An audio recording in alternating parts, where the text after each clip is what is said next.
Bonjour à tous, j'espère que vous allez bien. On se retrouve aujourd'hui pour le 23e numéro du Zap Exclu TV. Chaque semaine, je partage les vidéos qui ont fait parler récemment sur les réseaux sociaux. Pour ce 23e Zap, vous allez retrouver Raphaël Pépin qui confirme pour la première fois sa relation avec Montaigne des Marseillais, Laurent Billionnaire qui devient la risée de la toile, 4 candidats des 50 qui auraient eu un plan à plusieurs sur le tournage, ou encore Marine qui est accusée d'avoir trompé Hugo avec Vivian durant le tournage de The Detective Club. Je vous laisse donc regarder tout ça et n'hésitez pas à liker et commenter cette vidéo pour me soutenir. Merci beaucoup et à très vite pour une nouvelle vidéo. Il est donc 1h30 du matin, j'ai littéralement passé ma journée entière au téléphone avec une candidate de télé-réalité, enfin une influenceuse d'une grosse émission. Alors c'est pas Secret Story, je sais que Secret Story est dans la sauce sans cesse, mais pour le coup je ne parle pas de cette émission. Je suis halluciné de ce que j'ai appris. Il y a un énorme scandale qui va, je pense, prochainement secouer le milieu de la télévision. C'est du jamais vu. Très honnêtement, je n'ai jamais entendu ou eu connaissance d'un truc aussi grave. Littéralement, je vous dis, j'ai passé la journée au téléphone. Je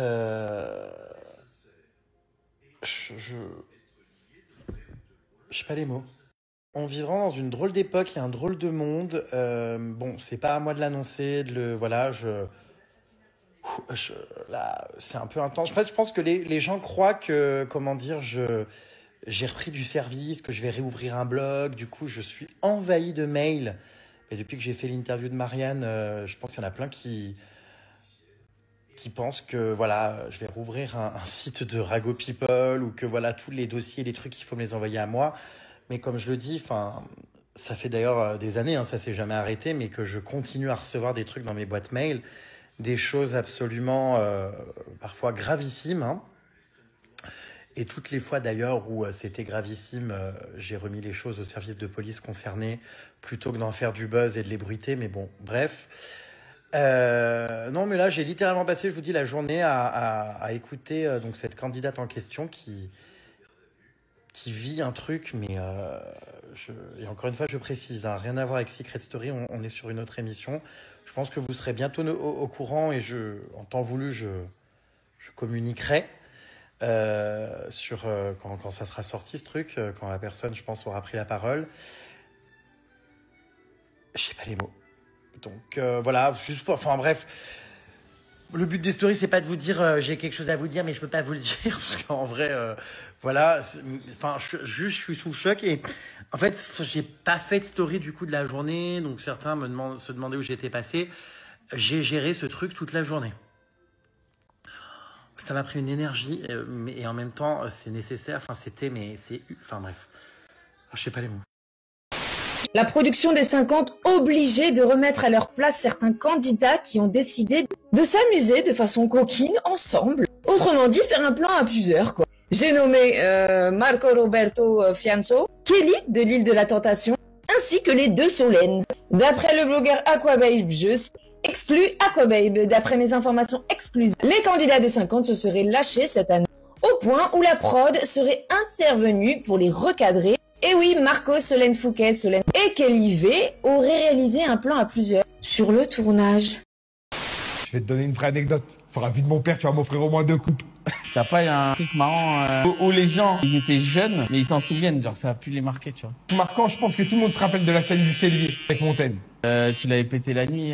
Ouais. T'es allé la voir la nuit, je sais pas quoi, ouais. Elle sortait avec Maxime Lopez à l'époque. Arrête. Bien sûr. Je vais te donner une vraie anecdote. La vie de mon père, tu vas m'offrir au moins 2 coupes.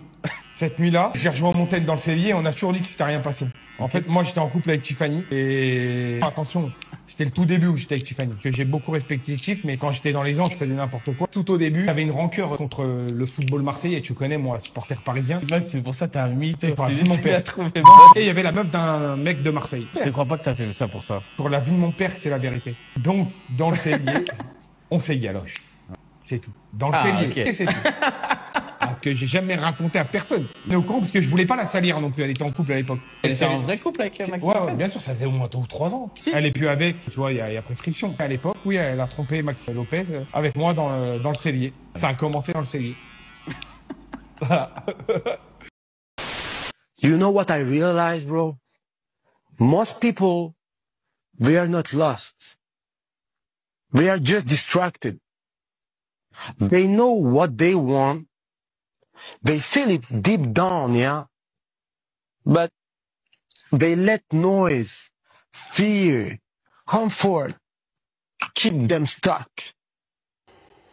Tac. Tac, tac, tac. No problem. Qu'est-ce que c'est que cet accent de fou? Ça fait des jours et des jours que je la cherche, cette vidéo. Il l'avait supprimée. Il l'avait supprimée, vous l'avez pas qu'on tombe dessus. Je l'ai enfin trouvé, j'ai mis la main dessus. Je le partage. Keep them stuck. Oh, l'accent. Il se prend pour Tupac. Il est là, il croit qu'il est dans un clip de rap.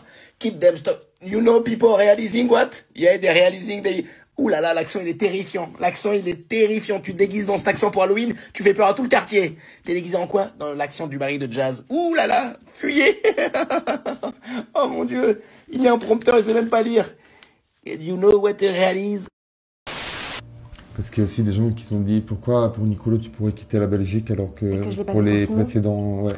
Parce que je l'ai toujours fait en fait pour mes ex finalement quand c'est fini c'est vrai que c'est moi qui est un peu dans l'embarras à prendre des milliards de cartons et des déménagements qui coûtent super cher parce que bon faire le sud Belgique ou Paris Belgique. Toi t'as vécu à Marseille c'est ça? Ouais. Aix. Non à Aix. Aix, Marseille, Paris, voilà. Donc j'ai toujours déménagé moi-même et cette fois-ci j'avais juste envie de m'imposer, j'avais juste envie de dire ok ben en fait là j'avais ma grande maison, j'avais pas envie de partir, je suis bien auprès de ma famille, j'ai raté beaucoup d'années en vivant ailleurs sans eux, donc là je voulais vraiment rattraper mes années. Là si j'accepte de partir avec Nicolo, c'est parce que je sens au fond de moi que c'est le bon et que voilà, j'ai fait 4 ans en Belgique, je sais que je vais garder un pied à terre et que je ne vais pas non plus ne pas rentrer en Belgique. Voilà, je vais quand même voyager, voir ma famille, mais oui, avec Nicolo, c'est différent. Donc oui, je suis prête à partir. Marine qui couche avec Vivian pendant le tournage alors que son mec était présent. Ouais, je sais, la télé-réalité, c'est de pire en pire. Ça fait des plans à plusieurs sur les tournages. Va voir ma précédente vidéo. Et là, carrément, ça trompe son mec devant son mec, qui finit en plus par lui pardonner son erreur. Oui, c'est une erreur, hein, tromper son mec devant ses yeux. D'après le blogueur Aquabay, il répond à la question « C'est vrai que Marine, de l'île de la Tentation, et Vivian ont couché ensemble dans les détectives Kiki. » Oui, c'est bien vrai, mais disons qu'elle s'était égarée. Hugo l'a pardonné, c'est l'essentiel. C'est une blague. Alors effectivement, hein, les potes de Vivian l'avaient balancé en live. Vivian avait nié et se sentait extrêmement mal que ses potes aient balancé cette histoire. Mais moi, à l'époque, je pensais que c'était faux. Mais maintenant qu'Aquabay va confirmer, je suis chaud. Je n'ai jamais couché avec personne en tournage, mis à part mon mec. Bisous. J'avais un doute sur la paternité parce qu'à ce moment-là, mon ex, elle fréquentait plusieurs mecs, dont Samir Nasri. Et d'autres, hein, mais... Moi aussi, je voyais d'autres femmes. Je veux dire, on n'était pas en couple, en fait. C'est ça le truc. On n'était pas ensemble. Voilà, il y a eu un coup d'un soir. Voilà. Voilà. Oui. On arrive à visualiser. Voilà. Et ensuite, c'était fait. Donc, forcément, t'as un doute en tant que mec. Je veux dire, déjà, voilà.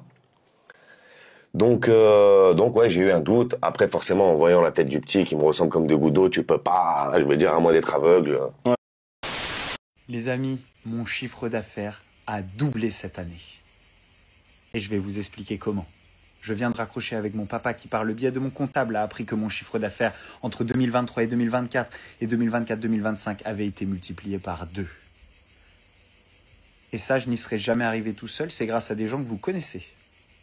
Je tiens à les remercier humblement et on commence par Marois et Vincent, dont le couple dysfonctionnel m'a rapporté des dizaines de milliers d'euros. Maëva Guénam, merci Maëva Guénam. Lisa Marie et Gab, qui ont amplement contribué aussi, même s'ils m'ont fait beaucoup de mal. Je tiens à remercier Bébéo, qui est toujours un fidèle supporter dans mon enrichissement. Enfin, je remercie toutes mes ex. Merci les filles. Et ça, je l'ai réalisé en payant mes impôts en France, contrairement à certains, et en restant toujours fidèle à mes valeurs. Sachez vous entourer, c'est très important. Ça fait déjà plusieurs jours que je suis arrivée ici dans la maison de repos. Je te remercie énormément d'avoir pris le temps de venir voir comment j'allais. j'ai mes proches qui sont venus, je suis soutenue par mes proches et je reçois encore énormément de messages de haine et de menaces de mort. Je prendrai le temps, quand j'irai mieux, d'aller déposer des plaintes parce que c'est important, je trouve. Ma famille reçoit aussi des menaces de mort, voilà, c'est compliqué, mais pour l'instant j'ai juste besoin de repos, de prendre du recul et de me sentir mieux. C'est vraiment le plus important pour moi. Nothing beats a Jet2 holiday. And right now, you can save £50 per person. That's £200 off for a family of 4. Breaking news, une petite fille a mangé des pâtes avec les doigts. Urgence nationale, alerte rouge, appelez la brigade des fourchettes. Cécile est choquée, Cécile panique, Cécile veut qu'on me retire la garde. Mais est-ce que vous vous rendez compte? Elle s'est salie son bavoir. L'enfant est en danger. Pendant ce temps, moi, j'élève un enfant qui rit, qui s'amuse et qui mange à sa faim. Et toi, Cécile, t'élèves quoi? Je pense un balai dans les fesses. C'est tout ce que tu élèves. Bon, la MIF, on va parler 2 minutes de la Miss là, qui est à Marrakech avec son mec et qui ont eu un accident. Moi, il y a un truc, Wallah, faut m'expliquer. T'as vu? Nous, on fait des doigts sincères. On se réjouit pas. Attention, on se réjouit pas. On ne dit pas qu'il aurait dû avoir un accident grave. Ça, Wallah, alhamdoulilah, on est content. On est toujours content quand une personne à qui il arrive un mal, qu'elle en sorte indemne et qu'alhamdoulilah, il n'y a rien.